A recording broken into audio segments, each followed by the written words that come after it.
থাকলে শুনলে সব আসতে করেন। কি জন্য আমরা স্বাধীন? যদি মধ্যখানটা কেউ কথা না কয় তাইলে মনে করবে এই দলের লোক। কি জন্য আমরা স্বাধীন? আসতে কি জন্য আমরা স্বাধীন? কি জন্য আমরা স্বাধীন? এবারে জিজ্ঞেস করতে চাই, মুসলমান কয়দিন থাকবেন? কয়দিন থাকবেন মুসলমান? বলেন, কতক্ষণ থাকতে পারবেন? কতক্ষণ থাকতে পারবেন মুসলমান? আমরা অনেক সময় ভক্তি দিয়ে দাঁড়ায় বলি, আমার এই দেশ বড় হুজুরের দেশ, আমার এই দেশ ফখরে বাঙ্গালের দেশ, আমার এই দেশ শাহজালালের দেশ। আচ্ছা, আপনার দেশের মাটিতে শাহজালাল শুয়ে আছেন, আপনার দেশের মাটিতে ফখরে বাঙ্গাল শুয়ে আছেন, আপনার দেশের মাটিতে শাহপরান শুয়ে আছেন, আপনার দেশের মাটিতে অলি আব্দাল গাউস কুতুব শুয়ে আছেন। জিজ্ঞেস করতে চাই, ফিলিস্তিন কাদের দেশ? ফিলিস্তিন কাদের দেশ? অন্তত কমপক্ষে 70,000 নবী জন্মগ্রহণ করেছেন ফিলিস্তিনে। হাজার হাজার নবী ফিলিস্তিনের মাটির নিচে শুয়ে আছে। টনের টন বোম পড়তেছে দৈনিক। শত শত বাচ্চা পর্যন্ত নিরাপদ নয়, শিশু বাচ্চা পর্যন্ত রক্ত ঝরছে।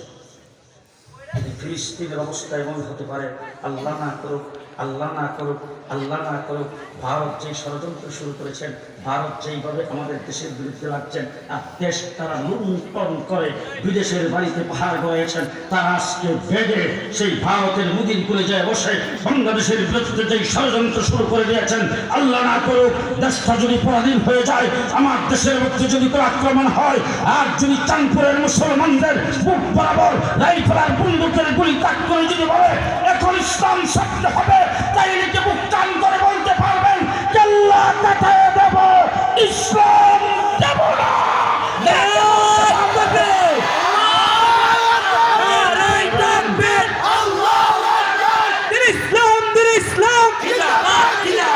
ইসলামের শত্রুরা হুশিয়ার সাবধান, হুশিয়ার সাবধান, শহীদ বাড়িয়ার হাতিয়ার গর্জে ওঠো আরেকবার, মুফতি আমিনের হাতিয়ার গর্জে ওঠো আরেকবার।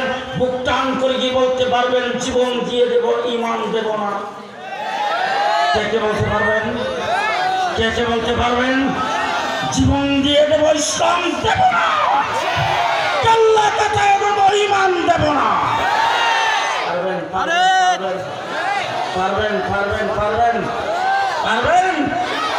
এটাই আমার জানার উদ্দেশ্য। আমরা মুসলমান হিসেবে থাকতে চাই, আমরা মুসলমান হিসেবে বেঁচে থাকতে চাই। আমার নবী মুহাম্মদুর রাসূলুল্লাহ সাল্লাল্লাহু আলাইহি ওয়াসাল্লাম দান শহীদ করে দিন আমাদের কাছে রেখে গেছেন। আল্লাহর নবী তাইফের জন্য রক্ত দিয়ে দিন আমাদের কাছে রেখে গেছেন। মুহাম্মদুর রাসূলুল্লাহ সাল্লাল্লাহু আলাইহি ওয়াসাল্লামের দিন আল্লাহ তাবারক ওয়া তাআলা দিন ইসলামকে নাযিল করেছেন হযরত আদম আলাইহিস সালাম থেকে। দিন ইসলাম আস্তে আস্তে চলতে চলতে আমার নবী মুহাম্মদুর রাসূলুল্লাহ সাল্লাল্লাহু আলাইহি ওয়াসাল্লাম পর্যন্ত আসছেন। কিন্তু আমার নবীর অবস্থাটা আর অন্যান্য নবীর অবস্থার মধ্যে পার্থক্য আছে না নাই? আস্তে কথা বলবেন, আস্তে কথা বলবেন, পার্থক্য আছে না নাই? হযরত নূহ আলাইহিস সালাম 950 বছরের নবী। কয় বছর? 9.5 বছর না, 950 বছর। উম্মতের সংখ্যা মাত্র 80 থেকে 82 জন। উম্মত কয়জন? কয় বছরে? 950 বছর। আর আবার নবী নবুয়ত পাওয়ার পরে 13 বছর নির্যাতনের ইতিহাস। রাসূল রাস্তা দিয়ে হাইতে গেলে পায়ের নিচে কাটা থাকে। হুজুর আকরাম সাল্লাল্লাহু আলাইহি ওয়াসাল্লাম রাস্তায় কাটা গুছিয়ে রাখে। রাসূল সাল্লাল্লাহু আলাইহি ওয়াসাল্লাম রাস্তা দিয়ে হাইতে গেলে ময়লাগুলি এনে রাসূলের মাথার উপর ঢেলে দেয়। রাসূল তাইফে গেছেন, সেখানে বৃষ্টির মতো পাথরের আঘাত পেয়েছেন। হুজুর আকরাম সাল্লাল্লাহু আলাইহি ওয়াসাল্লাম হেরামে গেছেন, তিরস্কার হয়। রাসূল সেজদায় গেছেন, উটের নারী বুড়ি এনে রাসূলের পীরের উপর আর গায়ের উপরে রেখে দিয়েছেন। মুহাম্মদুর রাসূলুল্লাহ সাল্লাল্লাহু আলাইহি ওয়াসাল্লাম ঠিক মতো নামাজ পড়তে পারে না। আমার রাসূলকে দাঁড়ে আর কামের ভিতরে গৃহবন্দী করা হয়েছে। সবে আবি তালেবের ভিতরে রাসূলকে 4 বছর পর্যন্ত জেলখানায় রেখেছেন। খানা পিনা কোনো কিছু রাসূলের কাছে পৌঁছায় নেই। হুজুর আকরাম সাল্লাল্লাহু আলাইহি ওয়াসাল্লাম গাছের পাতা খেয়ে জীবন যাপন করেছেন। এরপরে রাসূল 13টা বছর পর্যন্ত নির্যাতিত হওয়ার পরে হুজুর হিজরত করে চলে গেছেন মদিনায়। সেখানে যে রাসূল সাল্লাল্লাহু আলাইহি ওয়াসাল্লাম মুসলমান যারা সেখানে গিয়েছেন, বাড়িঘর ফেলে, বিবি বাচ্চা ফেলে, সব কিছু ফেলে রাসূলের সাথে যারা গিয়েছেন, ওই সমস্ত মুসলমান হলো আনসার। আর যারা মদিনায় ছিলেন তারা হলো মুহাজির। আনসার মুসলমানদেরকে মুহাজিরের বাড়িতে লুজিং দিতে শুরু করলেন। লুজিং থেকে সেখানে কোনো না কোনো জীবনযাপন করবেন। ও বাবা, আবু জাহেল 1000 সৈন্য নিয়ে মদিনায় গেছেন আক্রমণ করতে। মদিনাবাসীকে ডাক দিয়েছেন, খেলা হবে।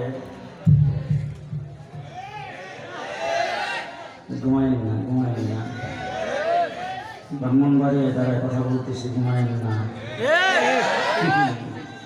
যখন আবু জাহেল ডাক দিচ্ছেন খেলা হবে, আমার রাসূল আসমানের দিকে তাকিয়ে আল্লাহ ডাক দেখ, আল্লাহ আইছিলাম মদিনায়, আবু জাহেল কি কয়? আল্লাহ রাসূলকে আল্লাহ ডাক দিয়ে তুমিও খেলার জন্য প্রস্তুত হও। মুহাম্মদুর রাসূলুল্লাহ সাল্লাল্লাহু আলাইহি ওয়াসাল্লাম যখন বদরের দিকে রওনা হইলেন, আমার রাসূল সাল্লাল্লাহু আলাইহি ওয়াসাল্লামের সাথে 313 বদরের যুদ্ধে 313 জনকে নিয়ে রাসূল সাল্লাল্লাহু আলাইহি ওয়াসাল্লাম যুদ্ধ করেছেন। পরের বছর উহুদের যুদ্ধে উম্মতের সংখ্যা 750। ষষ্ঠ হিজরিতে রাসূল সুলে হুদাইবিয়া, সেখানে উম্মতের সংখ্যা 1400। অষ্টম হিজরিতে রাসূল মক্কা নগরীতে প্রবেশ করেছেন, সেখানে উম্মতের সংখ্যা 10,000। দশম হিজরিতে রাসূল আরফার ময়দানে হাজির হয়েছে 1,24,000। সুবহানাল্লাহ এখন না, সকালে নাস্তা করে পড়েন, দাঁড়ায় শুনলে সুবহানাল্লাহ কইছেন তো জি। যদি কেউ সুবহানাল্লাহ আসতে কেউ মনে করবেন এই দলের লোক। 1,24,000 কয় হাজার জি। ওই জায়গার ভিতরে রাসূল কুদের উপর সোয়াব। আল্লাহ রাব্বুল আলামিনের পক্ষ থেকে জিবরাইল আমিন এসে ডাক দিয়ে কও, আল ইয়াউমা আকমালতু লাকুম দীনাকুম, আজকের দিনে তোমাদের জন্য তোমাদের দিনকে অল কমপ্লিট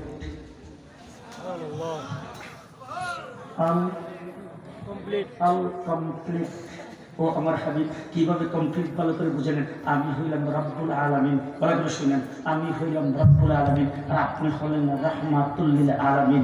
আমি রব, আমি আল্লাহ, আমি আল্লাহর প্রতিনিধি নবী দুনিয়াতে প্রেরণ করেছি 1,24,000, আর আপনি হলেন খাতামুন নবিয়্যিন রাহমাতুল লিল আলামিন। আপনার প্রতিনিধি সাহাবীর সংখ্যাও 1,24,000। সাহাবীর সংখ্যা তা আল-ইয়াওমা আকমালতু লাকুম দীনাকুম 1,24,000 নবী দুনিয়াতে প্রেরণ করেছি।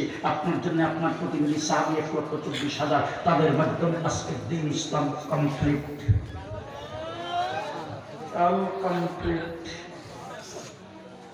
মুহাম্মদুর রাসূলুল্লাহ সাল্লাল্লাহু আলাইহি ওয়াসাল্লাম সাহাবায়ে কেরামের সামনে যখন এই আয়াত তেলাওয়াত করেছেন, সাহাবীরা খুশিতে বাকবাক। সমস্ত সাহাবী একজন আরেকজনকে কলাকলি করতে শুরু করে দিয়েছেন, একজন আরেকজনকে চুমু খাইতে শুরু করে দিয়েছেন, সবাই খুশি। আবু বকর সিদ্দিক রাসূলের সামনে বসে মাথা নিচের দিকে দিয়ে চাপ হয়ে কাঁদতেছে।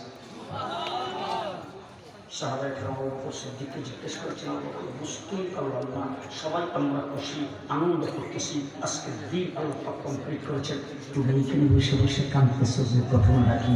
আবু বকর সিদ্দিক বলে, তোমরা যেই দিক থেকে খুশি আমিও সেই দিক থেকে খুশি, কিন্তু একটা জিনিস আমি চিন্তা করেছি যে তোমরা চিন্তা করো নাই, এই দিনকে কমপ্লিট করার জন্যই আল্লাহ পাক আল্লাহর হাবিবকে দুনিয়াতে প্রেরণ করেছেন। সুতরাং হাবিবের মিশন যখন কমপ্লিট, পত্র এসে গেছে, হাবিবের দুনিয়াতে থাকবেন না। এই কথা শোনা মাত্র সাহাবায়ে কেরাম সবাই কান্না শুরু করে দিয়েছে। আল্লাহর নবী সমস্ত সাহাবায়ে কেরামকে ডাক দিয়ে বলছেন, সাহাবীরা শোনো, অতীতে নবী দুনিয়া থেকে চলে গেছে, নবীর নবুয়ত চলে গেছে, নবী চলে গেছে, নবীর কিতাব চলে গেছে, নবী চলে গেছে, নবীর দিন চলে গেছে, আমি দুনিয়া থেকে চলে যাব, আমার কমপ্লিট দিন কিয়ামত পর্যন্ত থাকবে, সামান্য এদিক সেদিক হবে না।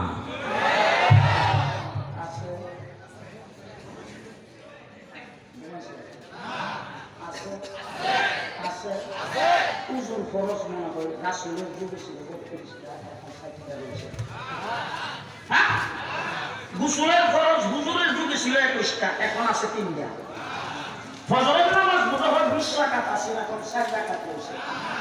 কথা কয় না জি, সব কিছু এখনো আছে।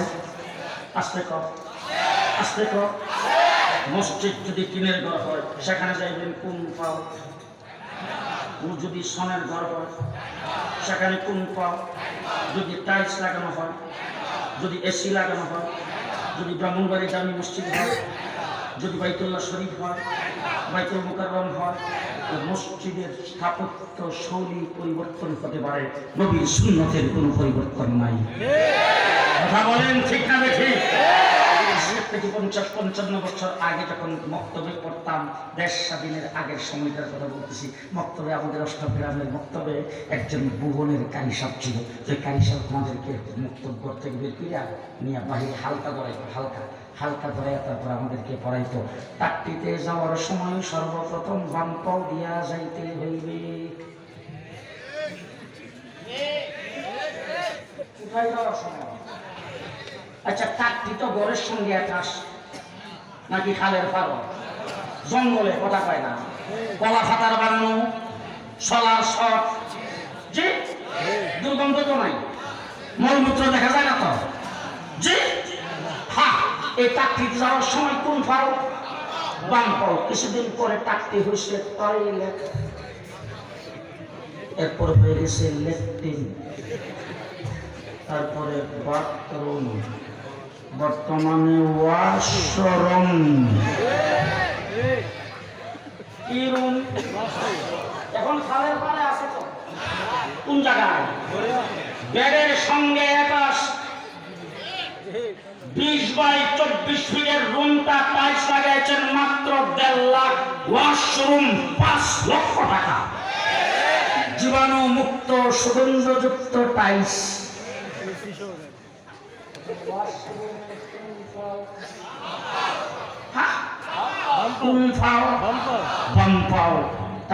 টয়লেটে পরিণত হয়েছে, ল্যাট্রিনে পরিণত হয়েছে, বাথরুমে পরিণত হয়েছে, ওয়াশরুমে পরিণত হয়েছে।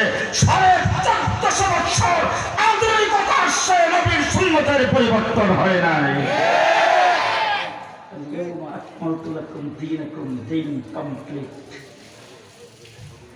কমপ্লিট।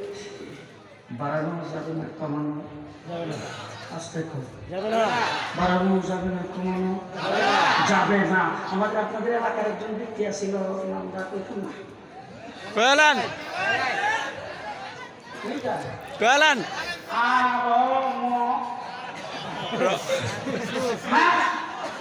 রবিল্লা। তিনি বলছেন কোরআনে কারীম উনি খুব ভালোভাবে কোরআন শরীফ বুঝে শুনে করছেন। উনি মৌলবী, আলেম, আল্লামা,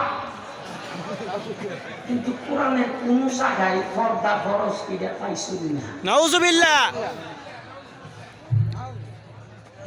নাউজুবিল্লাহ যে কইছেন হারাদানি কোন দলে? পর্দাকে আল্লাহ পাক ফরজ করেছেন, কিয়ামত পর্যন্ত ফরজ থাকবে। সুদকে আল্লাহ হারাম করেছেন, কিয়ামত পর্যন্ত হারাম থাকবে। মদকে আল্লাহ হারাম করেছেন, কিয়ামত পর্যন্ত হারাম থাকবে। যুগের পরিবর্তন হতে পারে, হারামের পরিবর্তন হবে না। মুহাম্মদুর রাসূলুল্লাহ সাল্লাল্লাহু আলাইহি ওয়াসাল্লাম সাহাবায়ে কেরামকে বলেন, আল্লাহ পাক দিন আমার মাধ্যমে কমপ্লিট করেছেন। বলে, জি হ্যাঁ। আচ্ছা, কমপ্লিট দিন কি আমি তোমাদের কাছে পৌঁছেছি? সাহাবায়ে কেরাম সবাই ডাক দিয়ে, হ্যাঁ, দিন কমপ্লিট আমাদের কাছে পৌঁছাইছেন। রোজা ফরজ করেছেন, রোজা কমপ্লিট আমাদের সামনে আপনি সেহরি খাইয়া ইফতার করিয়া তারাবি করিয়া তারপরে আমাদেরকে রোজা শিক্ষা দিয়েছেন, হজ শিক্ষা দিয়েছেন, যাকাত শিক্ষা দিয়েছেন, নামাজ শিক্ষা দিয়েছেন। অল কমপ্লিট দিন আমাদের কাছে পৌঁছাইছেন। রাসূল বললেন, ফালিয়ুবাল্লিগু শাহিদু মিনকুমুল গায়িবা। আজকে যারা এখানে উপস্থিত আছো, যারা উপস্থিত নাই, পরবর্তী জেনারেশনের কাছে দিন পৌঁছাইয়া দেওয়ার দায়িত্ব তোমাদেরকে দিলাম। বুঝতে হবে। দিন কমপ্লিট, দিন কমপ্লিট কার দ্বারা? মুহাম্মাদুর। বলেন।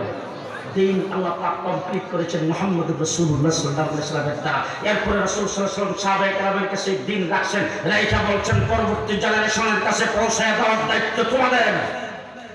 বল্লিগু আন্নী ওয়ালাউ আয়া, দিনের একটা আয়াত তো যদি তুমি জেনে থাকো, পরবর্তী মানুষের কাছে পৌঁছে দেওয়ার দায়িত্ব তোমাকে দিলাম।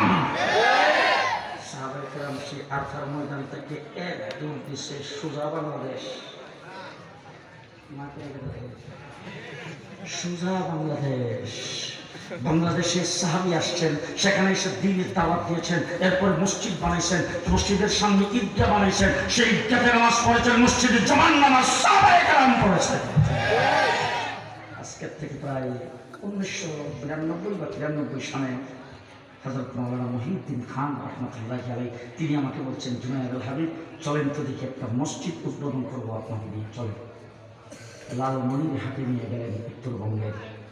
সেখানে যাওয়ার পরে দেখলাম আশ্চর্য ঘটনা, একটা ছোট্ট পাহাড়ের মতো একটা টিলা ছিল, সেটা একজন হিন্দু লোক মালিক ছিল, এটা একজন মুসলমানের কাছে বিক্রি করেছেন। মুসলমান সেখানে মাটি কেটে সমতল করতে গেছে, এটার ভিতরে একটা মসজিদ পাওয়া গেছে।